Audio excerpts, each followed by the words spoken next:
Hi, good evening, and probably noticed that I am last on the list, which is probably not a bad thing if I'm going to start talking about data protection. Send you home angry. Thanks to Jane for the invite. Pleasure to come down. I spoke at the IMO conference back in start of April, in Sligo. So as I said, it kind of followed on from there. So I'm going to talk about data protection. I said, really exciting topic. I'll spare you the propaganda about ICS. Suffice it to say that as a representative body for IT professionals in Ireland, two of the associations that kind of link in here.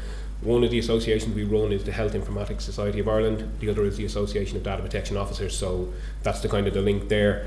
Having listened to the presentation certainly this afternoon, there's obviously no doubt that we're collecting huge amounts of data. And I should point out that, the Irish Computer Society, okay, we like computers. We're all about, using computers, using technology. I suppose our mantra from a data protection point of view is often kind of, just because you can doesn't mean you should. If you look at, and again, I'll spare you the thing, lots and lots of data out there. Everything is now being connected. This Internet of Things, the latest thing. It used to be the cloud. Now we talk about the IoT. We're using more and more technology, and we're collecting more and more data. But in that, there's laws in place in some parts of the world. But there's laws in place to protect people's data, to protect the way that you use that data. So there's probably no new data that we're collecting that we haven't been collecting before. It's just really the manner in which we collect it. So I mean, doctors for years have been taking people's blood pressure, but now we're doing it, kind of on the go, and we're collecting that data and we're saving that data on a phone or some sort of a device. So the legislation, a few acts, and there are other ones, but there's a few acts here that cover data protection. So we've the Data Protection Act of 1988 and the Amendment Act of 2003. We've got the more recent Electronic Communications Act, or regulations from 2011, enacted in 2012. And we've got, for those of you who don't know, but there is a new kid in town, there's the new EU General Data Protection Regulations, which have been signed off at a European level, and I think it's the 25th of May 2018 is the date that they will go live across Europe. The intention with them was to kind of have a one-size-fits-all policy, that it was going to be one set of rules, and that would cover every member state in Europe. There's been slight kind of variations on that, slight changes. But in 2 years' time, there will be new legislation in place, and that will determine what you can and cannot do with people's data. Now, we're talking about processing data. That's the definition currently, and it's a kind of an ever-changing, but that's the definition of processing at the moment. So pretty much anything you do with the data you're collecting, half the time even looking at it, even thinking about doing something with it is kind of almost considered processing. But that's what the definition is. So if you're doing anything with data, whether you're creating apps or whether you're using them with patients or whatever, if it involves any of those things, then you are processing data. And there are, as I said, the laws are in place to define how you deal with that. At the moment, as I said, and for the next 2 years, there are 8 rules governing what you can do with that. Starting off with the data being fairly obtained and processed. So you have to be able to demonstrate that you came by it fairly, that you have a right to use it, as it were. We often think about consent, that people have to have given consent. Consent is only one of the conditions. There's lots of other conditions. Time doesn't allow me to go into all of them. But in the first instance, you have to acquire the data fairly, and you've got to use it and process it fairly. You have to have a specific and lawful purpose. So you have to tell the person who's giving you their data, or whose data you're collecting, what it is you're going to do with it. The third rule there, it's just the way it reads, not incompatible with purpose or purposes, essentially means that if you tell me you're going to do X, Y, and Z with my data, that's all you should be doing with it. If you decide to do something other than that, then you need to be coming back and telling me, or justifying why it is that you're actually using it for something else. The fourth rule, keeping it safe and secure. So you have a duty, as the data controller, you have a duty of care to keep that data safe. Now, that doesn't necessarily mean, just keeping it safe on the computer systems or keeping it in a filing cabinet. Even in terms of sending emails with attachments with people's data on it, all of these kind of things. I'm quite certain that people in this room probably use the cloud or use some sort of, web-based solutions. it's in your interest to make sure that the people who provide them services to you, that they themselves have the proper things in place, that if you're using the cloud, you know where the data is, that it is being kept safe. I listened to a guy from Microsoft probably about 2 years ago talking about the latest version of Office 365, and he defined he was asked where the data is kept, and his response was it's kept in Ireland, it's kept in The Hague, it's kept somewhere in Asia, and it's kept in the US. Now, Ireland and The Hague, yeah, I'm okay with that. Somewhere in the US, might have been a little bit more clear than that, but somewhere in Asia. He couldn't even tell me where the data was going to be stored. And I'm supposed to believe then that that's actually safe, that my data, and it could be very sensitive data, is safe. So again, you have to be able to provide that level of safety. Keeping it accurate and up to date, making sure that the processing is adequate, relevant, and not excessive. These are all things that you have to do. So whether you're outsourcing your processing or whether you're doing it yourself, if you're using these, and again, as I said, there's absolutely nothing wrong with the apps, there's nothing wrong with technology, but you just need to make sure that you're doing it in an appropriate manner. How long you keep that data, you've got to make determinations as to how long you keep the data in terms of what you're using it for. Now that might be influenced by other, by other acts, by other pieces of legislation, but it is something you have to be aware of. The last rule or the last principle is to do with the subject themselves. So we're all data subjects. Just think of all the companies, think of all the interactions you have, whether online or in person, with utility providers, with banks, with doctors, etc. So we're all data subjects, and we enjoy cover, as it were, under the legislation. So if you're processing my data, I have a right to know. Not only that, but I have a right to say to you, can I have a copy of everything that you're doing? And you have to provide it. There are exemptions, but in the main, you must kind of comply with that. So we all have rights. So the people whose data you're processing have a right to access that data, have a right to question what it is you're doing with it, have a right to say, stop doing what you're doing with it, if they so desire. So again, you just need to be familiar with this. There are some changes, and I suppose in terms of the Commissioner's offices, I don't know whether anybody has had the misfortune or to have to deal with the Data Protection Commissioner on a breach.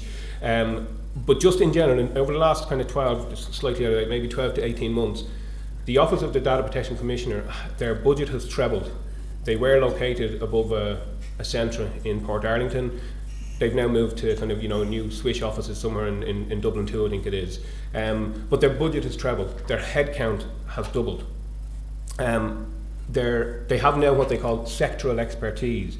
So if they're sending somebody into a hospital to do some sort of an audit, that person will have expertise in the health sector. So kind of they'll know, pardon the pun, where the bodies are buried, they'll know what to look for, and they'll know where to look for it. The language that they're using is becoming more aggressive. In terms of there's more of a kind of an emphasis on we're watching, we're looking at what you're doing, and we're kind of we're coming to get you, as it were. The health sector was name checked in the Commissioner's report recently, so you guys are in the firing line. We deal with quite a number of some of the bigger hospitals, and there is an air of kind of looking around, wondering which of them is going to be the first one to get hit, because we know that there are issues, we know that there are problems, and there is that sense of, well, somebody's going to get caught, who's that going to be? One of the things that they are doing is they're also looking at the new regulations that are coming down the tracks. Now there's 2 years to get all that stuff in place, but even now the auditors from the Commissioner's office are asking questions about, okay, so you've got all this stuff in place which covers the existing legislation, but what are you doing about the stuff that's coming down the tracks? So the new regulations that are coming down the tracks are, the scope of them is just so much greater. At the moment there are about 36, I think it is, provisions in the existing legislation. The new regulations has over 90 provisions. So the scope of it is incredible in terms of what they're trying to do. The fines have gone up, so if you're doing something you shouldn't be doing and you breach or you get caught, then there are some significant fines coming down the tracks. In some instances, some of you, and again, depending on where you work, but if in some instances your organisation might have to employ a dedicated data protection officer. Now you might have, people often have the corporate title of data protection officer, but in some instances, public bodies for example, you have to employ a dedicated data protection officer. You'll have to create that position if needs be. The whole thing around consent is changing. It's now becoming explicit. It's not about implied or presumed. It's now going to have to be explicit. So the consent that you're getting to use people's data, to do all the wonderful stuff that you're doing, but again, the way that you get that, the consent that you get from them, that's changing. The Data Protection Commissioner at the moment can't issue fines. Got to go through the court system. It's got to kind of go through the system like that, and it's issued by the courts. Under the new regulations, the Data Protection Commissioner can issue fines directly, so it doesn't necessarily have to go to court anymore. So, specific to this conversation, in the existing legislation, there's what they call sensitive personal data. So anything to do, particularly in a medical context, so if it's to do with your race, religion, sexual orientation, medical conditions, mental health, all those kind of things, would be considered sensitive personal data. So if you're processing that kind of data, you are supposed to afford an even greater level of security in what you're doing. Now, giving the data that you guys are probably all looking at and using, then yes, absolutely, in all likelihood, sensitive personal data is what you're dealing with. In the new legislation, they've got a category which they now refer to as special categories of data, and again, as I said, that those kind of things will fall into it. Privacy by design and default, and we'll come to them. Privacy impact assessments and profiling. Again, these are all things that are specific to some of the things that you're doing, and they are referenced as statutory obligations in the new legislation, as I said, 2 years from now. As I said, it was sensitive personal data. It's now it's a special category of data, but it takes in things like genetic data, biometric, fingerprinting, voice scanning, all that kind of things. So again, a lot of the apps that people are using, and a lot of it on mobile or whatever, but a lot of that would use that kind of information to determine or to make determinations. So again, all covered under the legislation, and all must be included when you're looking at your data protection plan. Privacy by design. So at the moment, what generally happens is somebody builds an app, or somebody builds a new application, whether it's PC based or mobile based, and then kind of at the end they go, I suppose we better stick in some security around data protection. Under the new regulations, you will have to be able to demonstrate that if you've got this new app that you've developed, you must be able to demonstrate that you've actually built privacy into that. It's not something that you just bolted on at the end, that you actually gave kind of some consideration to the whole privacy aspect of it. Privacy by default, and this can be an issue, I suppose, for some of the bigger companies. But now, 2 years, I should say, but with the new regulations, when you're designing an app, the privacy that's built into it and the privacy settings have to be at the highest when I open the app. So it's not a case of the kind of the Facebook approach before, where you went in and you had to kind of go in and change all the settings yourself. With the new regulations, when you design an app, the privacy has to be at the highest level. It's up to the user to determine what they want to do with those settings and what they want to change. Privacy impact assessments, and again, this is probably key to people who are looking at developing apps and using technology for that purpose. You have to be able to demonstrate that if there's and again, the word risk comes into it, but if the processing of the data is considered to be in any way risky, that, for example, if you're processing data and if you were to lose that data, it would be considered risky, then you have to conduct a privacy impact assessment. So it's the equivalent of an environmental impact assessment when people are, building whatever, new universities, whatever the case may be. They've got to be able to demonstrate what is going to be the impact of this item on the data. So in the case of the data protection, it would be, if we launch this app, if we build this app and start using it, and if we process data in this way, what's the impact going to be? What are the risks associated, and what are we doing to mitigate them risks? What are we going to do if it happens? So you have to be able to demonstrate all of this, and if it is the case that you get audited, so if you have a breach and you're found not to have conducted the privacy impact assessment, then the fines that are levied, at the moment the kind of fines are fairly kind of structured in terms of what you can be fined, but with the new legislation it looks at how bad the breach was, but it also looks at what you put in place to mitigate that breach, if at all possible. So privacy impact assessments are things, if you're designing apps or getting people to design apps for you, privacy impact assessments are going to be something you will have to do. It's not something that you can think about doing, it's a statutory obligation. You will have to do it if it's considered to be risky in any way. Profiling is probably something that, you know, I mean, again, it's been mentioned, it had been mentioned in the existing legislation, but now it's a statutory obligation. So again, if you're using the data you're collecting to profile, to make determinations about what Jim Gregg does, then you've got to include that in any plans that you make. So what can you do? Just to finish up on a couple of things. You've got 2 years before this legislation comes in, so you've got 2 years to prepare. So conducting audits, have a look at what data you're collecting and what you're doing with it. Put in place policies. The policies around data protection, around retention and destruction, how do you handle a breach, what happens if. Develop processes and procedures from them, and look at all your third-party interactions. So if you're using contractors to process data on your behalf, look at that relationship. You're supposed to have a contract in place, so check that out. Main thing, staff awareness, training.